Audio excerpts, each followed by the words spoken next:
ಮದುವೆಗೆ ಯಾಕೆ ಹೋಗಿಲ್ಲ? ಮದುವೆ ಅಂದರೆ ಮದುವೆ ಅಂತ ಹೋಗೋದು ಮಾರು.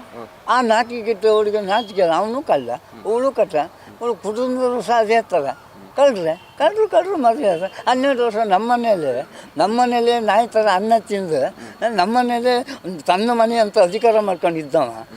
ಇವಳು ಸಹ ಅವನು ಒಳಗಡೆ ಕಟ್ಸೋದು ಅತ್ತೇನು ನನ್ನ ಹೆಂಡತಿ ಹಾಗೆ ಅವನಿಗೇನು ಅನ್ನ ಹಾಕೋದೇನು, ಅವನಿಗೇನು ಟೀ ಕಾಫಿ ಕೊಡೋದೇನು, ಗಂಡನಿಗೆ ಒಂದು ತುತ್ತು ಅನ್ನ ಒಂದು ಅನ್ನ ಹಾಕಿದವಳಲ್ಲ, ಗಂಡನಿಗೆ ಒಂದು ಚಹಾ ಮಾಡಿ ಕೊಟ್ಟವಳಲ್ಲ. ನಾನು ಮನೆ ಬಂದೆ ಒಂಥರ ಭಾಳ ಕೂತ್ಕೊಂಡು ಗೋರ ಮಗ ಇವರು ಕೆಲಸಕ್ಕೆ ಹೋಗೋದಿಲ್ಲ, ಎಲ್ಲರೂ ಯಾರ್ಯಾರು ಮನೆಯಲ್ಲೆಲ್ಲ ಸಂಬಂಧಿಕರ ಮನೆಯಲ್ಲೆಲ್ಲ ಇರೋದು. ನನಗೆ ಬೇಜಾರಾಗ ನನಗೆಲ್ಲೋ ಬೇಜಾರಾಯಿತು, ನನಗೆಲ್ಲೂ ಮನಸ್ಸು ತಾಂತಿ ಸಿಗ್ತು, ನನಗೆ ಹೋಗ್ತಿದ್ದೆ.